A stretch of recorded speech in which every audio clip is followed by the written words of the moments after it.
So, this video is going to be on a hypothesis test that's comparing two population proportions. So in part one, we did a two proportion Z interval. And so now in this video, part two, we're doing a two proportion Z test. All right, so I'm not going to do everything over again. Of course, you can watch part one. I'm just going to put this in here. It's the same basic scenario, same numbers. So I'm just going to put what we had gotten before when we labeled, right? Yes, no trait. So you're below the poverty line or you're not. We're looking at two populations, whites and Hispanics. And so then when we did our info box and put everything together, this is what we got, right? And we're going to use these same numbers, but just use them for the hypothesis test. We had already checked conditions. So this is from from part one video. So I'm not going to do that over again. You can watch that video if you'd like. Okay? So if you want to pause, you can look at it, or you can just watch the other video entirely. All right, so here we're to test the claim that the proportion of Hispanics who are below the poverty line is greater than the proportion of whites who are below the poverty line in the researcher's region. Okay? Now, this part right here, the proportion of Hispanics who are below the poverty line, that's P sub H. Not P hat, because P hat is from a sample. Here we're saying the proportion of all Hispanics in the researcher's region who are below the poverty line. And then you have is greater than, so then you'd have the greater than sign. And then the proportion of whites who are below the poverty line, all of this is P sub W.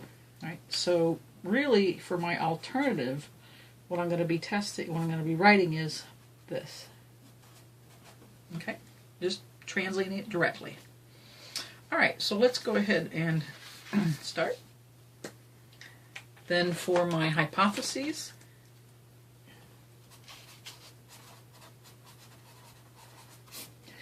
for the null, when you're comparing two populations, it doesn't matter whether it's proportions or means, right? It doesn't matter if it's yes, no trait or numerical trait. You always assume the two groups are the same. Okay? Now, of course, another way to write this could be, and there's 4 different ways to write it. I'm just going to write a second way here. Right. This is a little bit more theoretically consistent because we're really looking at the differences. And saying, and when we're looking at the null, we're assuming if the two groups are the same, then the difference is 0. Okay, and then for the alternative, we have here what we translated. So over here, this would look like. And again, getting from this form to the other is just using algebra. Here you have an equation, so if you subtract P sub W from both sides, that's how you get here. And this is an inequality. In inequality, so you subtract P sub W from both sides and you get this form. So either way, it's fine. I think most students are probably more comfortable with this form, and that's fine. The conditions were done, right?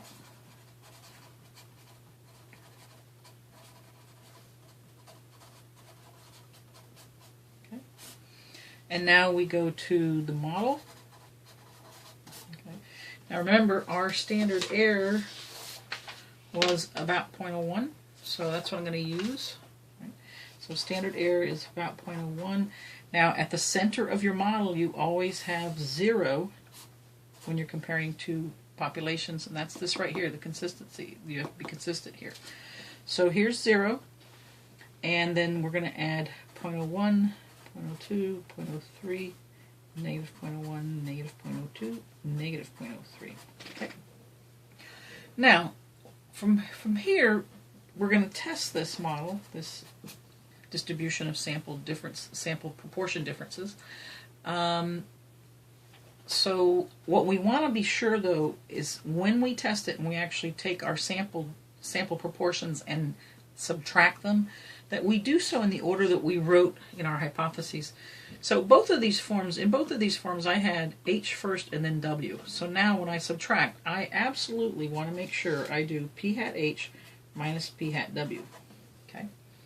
And so in this case, when I look at my info box, I see that it's 25% minus 11%.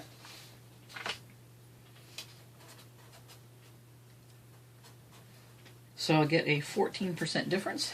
Now, obviously a 14% difference is totally off the chart. I can't even, again, represent this over here because it is theoretically so far away it wouldn't fit on my page, but we'll just say a theoretical shading over there. Okay. Now, from here, and of course we can shade to the right because we followed the consistent subtraction. So because we followed the consistent subtraction, we can follow this and say, well, it's greater than, so I shade to the right. Okay. Now I'm going to find a z-score. So p hat h minus p hat w. How far is that difference from 0? Standardized. So again, this is just following value minus mean over standard error.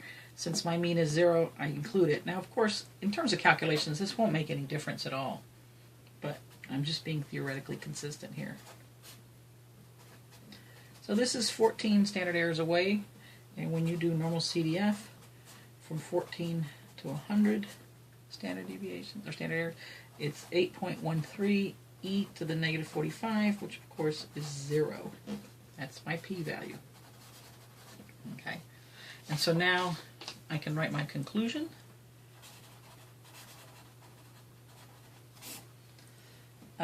So I'm going to reject the I'm going to reject the null. The p-value is much less than the significant level.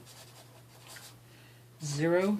And let me just double check if the significance level, they didn't give us one, so we're going to use 5%. Okay. Now we reject the null and say there is strong evidence that, and we wish we could say ha is true. If we go back to our alternative, we have to actually translate it. So there's strong evidence that the proportion of Hispanics who are below the poverty line is greater than the proportion of whites below the poverty line in this researcher's region. Okay?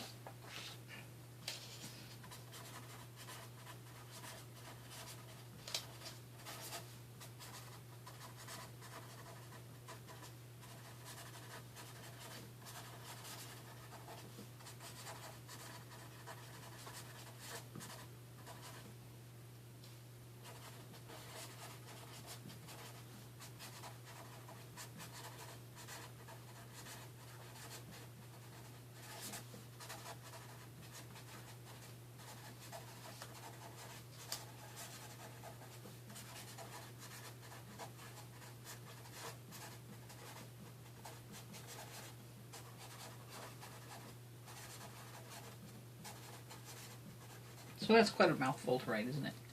So there's strong evidence the proportion of Hispanics who are below the poverty line is greater than the proportion of whites who are below the poverty line in the researcher's region.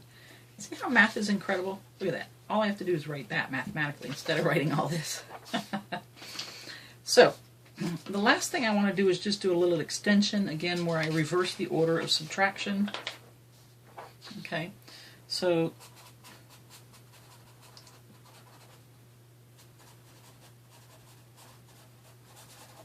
in that case, my null and my alternative, instead of being what we had here, right, I would instead have PW equals PH, or here PW is less than PH, right?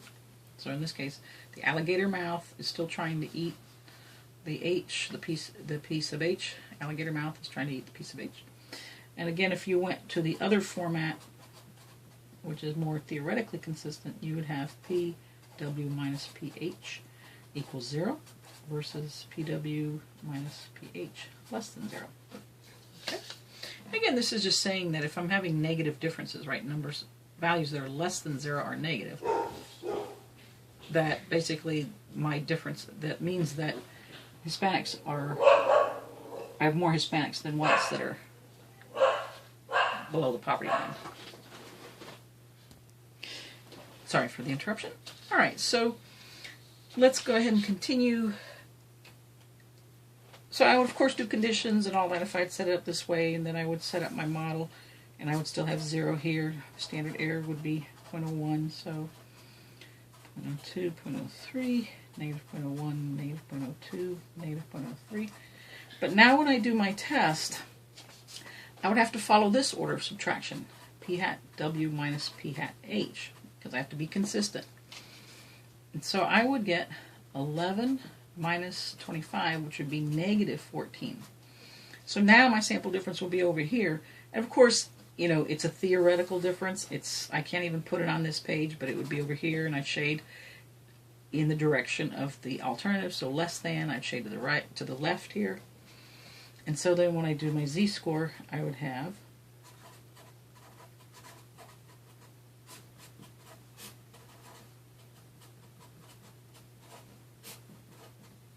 negative 14 standard errors away, and normal CDF from negative 100 to negative 14 should give me the same as we had before, 8.13 e to the negative 45, which would be 0.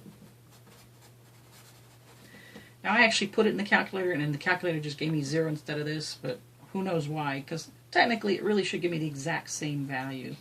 Okay. So, and then I would write, of course, the same conclusion.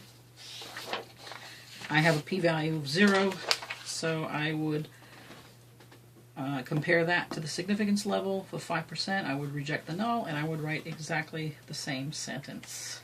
Okay. Now, you could have written, if you wanted to, for your sentence, you could say, again, the proportion of whites who are below the poverty line is less than the proportion of Hispanics who are below the poverty line in the researcher's region, which is consistent here, but it really doesn't matter. You could say it either way, right? Either one would work. Thanks so much for listening.